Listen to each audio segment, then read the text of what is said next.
Hi viewers, আজকে আমরা session 5 নিয়ে আলোচনা করব। Session 5, website design. বর্তমান সময়ে অনলাইনে কোনো ব্যক্তি বা প্রতিষ্ঠানকে খুঁজে পাবার জন্য ওয়েবসাইট খুবই গুরুত্বপূর্ণ। গ্রাহক বা নাগরিকের কোনো তথ্য পাওয়ার জন্য সংশ্লিষ্ট প্রতিষ্ঠানের ওয়েবসাইটে খোঁজ করে। ওয়েবসাইটের মাধ্যমে ওই প্রতিষ্ঠান বা সংস্থার কাজের স্বচ্ছতা ও জবাবদিহিতা নিশ্চিত করা যায়। তো একটি ওয়েবসাইট তৈরি করার জন্য দুইটি জিনিসের ধারণা থাকতে হবে। প্রথমটি হলো ডোমেইন নাম এবং দ্বিতীয়টি হলো ওয়েব হোস্টিং। ডোমেইন নাম হলো একটি ওয়েবসাইটের নাম, যেমন youtube.com, google.com, wikipedia.org ইত্যাদি, যা দিয়ে সবাই ওয়েবসাইটটিকে চিনে।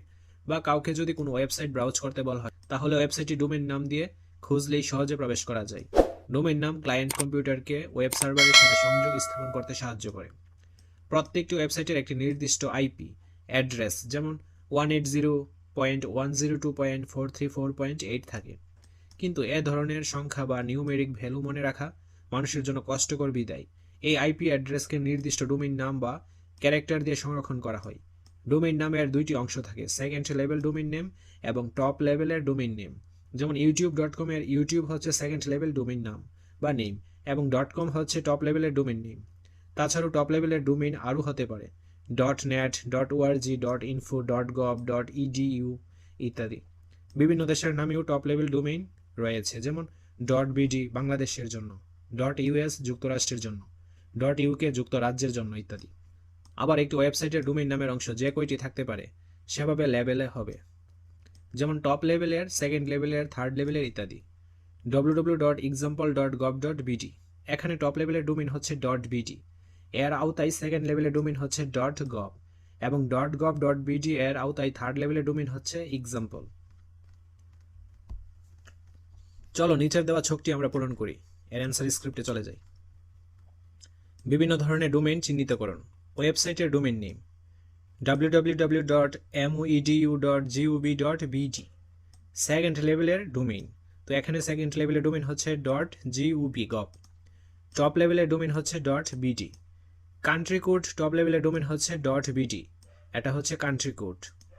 তারপর www.nubd.info সেকেন্ড লেভেলের ডোমেইন নেম হচ্ছে NUBD, টপ লেভেলের ডোমেইন হচ্ছে .info, এখানে কোনো কান্ট্রি কোড নেই। www.microsoft.com সেকেন্ড লেভেলের ডোমেইন হচ্ছে মাইক্রোসফট, টপ লেভেলের ডোমেইন হচ্ছে .com, এখানেও কান্ট্রি কোড বা কান্ট্রি লেভেলের ডোমেইন নেই। www.oecd.org এখানে সেকেন্ড লেভেলের ডোমেইন হচ্ছে OECD, আর টপ লেভেলের ডোমেইন হচ্ছে .org।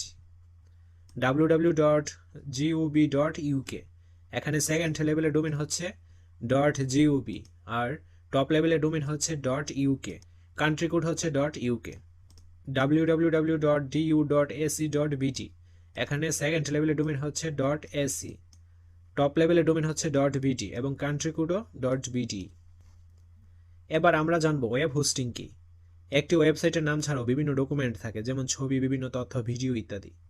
এছাড়া ওয়েবসাইটটি সচল রাখার জন্য বিভিন্ন ধরনের কোডিং করা হয়। এই ডকুমেন্টগুলো এবং কোডগুলো নিশ্চয়ই কোথাও সংরক্ষণ করে রাখতে হয়েছে। কোনো এজেন্সি অথবা প্রতিষ্ঠান কর্তৃক এই ডকুমেন্ট এবং কোডগুলো সংরক্ষণ, সংগ্রহ, বিতরণ এবং মেরামতের যে অনলাইন ভিত্তিক সেবা দিয়ে থাকে, তাই ওয়েব হোস্টিং নামে পরিচিত। এই ওয়েব হোস্টিং এর মাধ্যমে বিভিন্ন এজেন্সি অথবা প্রতিষ্ঠান কোনো কোম্পানি বা প্রতিষ্ঠান বা ব্যক্তিকে কোনো ওয়েবসাইট তৈরি করা এবং ইন্টারনেটে হোস্ট করার সুযোগ করে দিই। অনেক বড় পরিসরের ওয়েবসাইট তৈরি ও হোস্ট করার জন্য বিভিন্ন এজেন্সি থেকে ওয়েব হোস্টিং সার্ভিস ক্রয় করে নিতে হয়। তবে বিভিন্ন ওয়েব হোস্টিং এজেন্সি অথবা প্রতিষ্ঠান প্রারম্ভিক স্তরের ওয়েবসাইট তৈরি ও অল্প পরিমাণে ডকুমেন্ট হোস্টিং করার জন্য বিনামূল্যে সেবা দিয়ে থাকে। নিচের দুটি ছবিতে যে ডকুমেন্টগুলো ওয়েব হোস্টিংয়ে সংগ্রহ করে এবং যে ধাপে ওয়েব হোস্টিংয়ের মাধ্যমে কোনো ওয়েবসাইট প্রস্তুত হয়ে ব্যবহারকারীর ডিভাইস স্ক্রিনে আসে তা দেখানো হয়েছে। তো এটা দেখো, এটা হচ্ছে ওয়েব সার্ভার, ঠিক আছে। এখানে বিভিন্ন ধরনের ফাইলস জমা থাকে। তারপর এই সার্ভার থেকে ইন্টারনেটের মাধ্যমে তোমার ব্রাউজারে নির্দিষ্ট ভিডিও এবং অডিওটি প্লে হয়। নিচের ছবিতে ওয়েব হোস্টিংয়ের মাধ্যমে বিভিন্ন ডিভাইসের সম্পর্কগুলো নিচের দেওয়া ছকের ভিত্তিতে লিখি। চলো এখন আমরা এর অ্যান্সার স্ক্রিপ্টে চলে যাই। ওয়েব হোস্টিংয়ে বিভিন্ন ডিভাইসের সম্পর্ক। ওয়েব হোস্টিং মূলত তথ্য সংরক্ষণ করা। একটি ওয়েবসাইটে উক্ত ওয়েবসাইটের নাম ছাড়াও আরও অনেক তথ্য থাকে। সেসব তথ্য নিশ্চয়ই কোথাও সংরক্ষণ করে রাখা হয়। বিভিন্ন প্রতিষ্ঠান কোন ওয়েবসাইটের সকল তথ্য সংরক্ষণ করে রাখার সেবা প্রদান করে থাকে। তাদেরকে বলা হয় ওয়েবসাইট হোস্ট। হোস্ট সার্ভারে জমা থাকা কন্টেন্টে যে কেউ ওয়েবসাইটের নাম সার্চ করে দেখতে পারে। নিচের ছবিতে একটি সার্ভার দেখা যাচ্ছে যেখানে ওয়েবসাইটের কন্টেন্ট জমা রয়েছে। সার্ভারটি হচ্ছে হোস্ট। উক্ত সার্ভার থেকে কম্পিউটার, ল্যাপটপ, মোবাইল অথবা ট্যাবলেট দিয়ে আমরা ওয়েবসাইটের কন্টেন্ট দেখতে পারি। নিচের ছবিতে সার্ভার থেকে কম্পিউটার, ল্যাপটপ, মোবাইল অথবা ট্যাবলেটের মাধ্যমে কন্টেন্ট অ্যাক্সেস করা দেখানো হচ্ছে। বিভিন্ন ওয়েব হোস্টিং এজেন্সি তাদের ওয়েবসাইট থেকে ওয়েবসাইট বানানোর ইন্টারফেস প্রদান করে। এই ইন্টারফেসগুলোতে কেউ কোডিংয়ের ধারণা ছাড়াও খুবই সহজে কিছু টুল ব্যবহার করেই একটি ওয়েবসাইট বানাতে পারে। এই সাইটগুলোতে তৈরিকৃত ওয়েবসাইট হোস্টিং করার জন্য বিনামূল্যে কিছু জায়গা দিয়ে থাকে, যেখানে অল্প জায়গা নেওয়া ওয়েবসাইট বানানো ও হোস্টিং করা অনুশীলন করা যায়। Google Sites, WordPress, Wix, Squarespace, Weebly, GoDaddy এ সকল কিছু প্ল্যাটফর্ম যারা ওয়েবসাইট তৈরি ও হোস্টিং করার সুযোগ দেয়। এবার আমরা এই সকল ওয়েবসাইটের বিভিন্ন সুবিধাসমূহ সম্পর্কে জেনে নিই।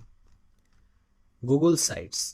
সুবিধা: গুগলের এই ফ্রি টুলটির সাহায্যে কোনো রকম কোডিং স্কিল ছাড়াই সহজ ও দৃষ্টিনন্দন ওয়েবসাইট তৈরি করা যায়। তারপর ওয়ার্ডপ্রেস, এটি একটি কন্টেন্ট ম্যানেজমেন্ট সিস্টেম যা দিয়ে অল্প টেকনিক্যাল জ্ঞান দিয়েও এখানে কাজ করা সম্ভব। দেন উইক্স। উইক্সের ওয়েব অ্যাড্রেসটি হলো www.wix.com। এটি আরেকটি ফ্রি ওয়েবসাইট বিল্ডার। এছাড়া এর বিভিন্ন প্রিমিয়াম ও ই কমার্স প্ল্যান আছে। স্কোয়ার স্পেস, দৃষ্টিনন্দন ও প্রফেশনাল লুকিং টেমপ্লেটের জন্য এটি একটি জনপ্রিয় ওয়েবসাইট ডেভেলপমেন্ট টুল। যদিও এটি বিনামূল্যে হোস্টিং করার সার্ভিস দেয় না, কিন্তু ক্রয়কৃত সার্ভিসের ফিচারগুলো দেখার জন্য 14 দিনের ফ্রি ট্রায়াল করার সুযোগ দেয়। উইবলি, ব্যক্তিগত ছোট ব্যবসা প্রতিষ্ঠান ও ই কমার্স সাইটের ওয়েবসাইট তৈরির জন্য এখানে ফ্রি এবং পেইড বিভিন্ন প্ল্যান আছে।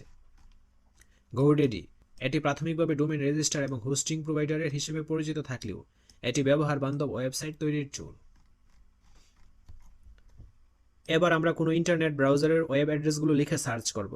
সংশ্লিষ্ট ওয়েবসাইটগুলো এক্সপ্লোরার করে যে কোনো ওয়েবসাইট সম্পর্কে নিচের ছকে লিখব। চলো এখন আমরা এর অ্যান্সারটা দেখে নিই। ওয়েবসাইটের নাম গোডেডি। Web address www.godaddy.com। ওয়েবসাইটে কী কী তথ্য আছে: ডোমেইনস, ওয়েবসাইট এবং হোস্টিং, প্রফেশনাল ইমেল, মার্কেটিং এবং প্রাইসিং। আজকের ক্লাসটি এই পর্যন্ত। পরবর্তী ক্লাসটি আমরা সেশন 6 থেকে শুরু করব। ধন্যবাদ সবাইকে।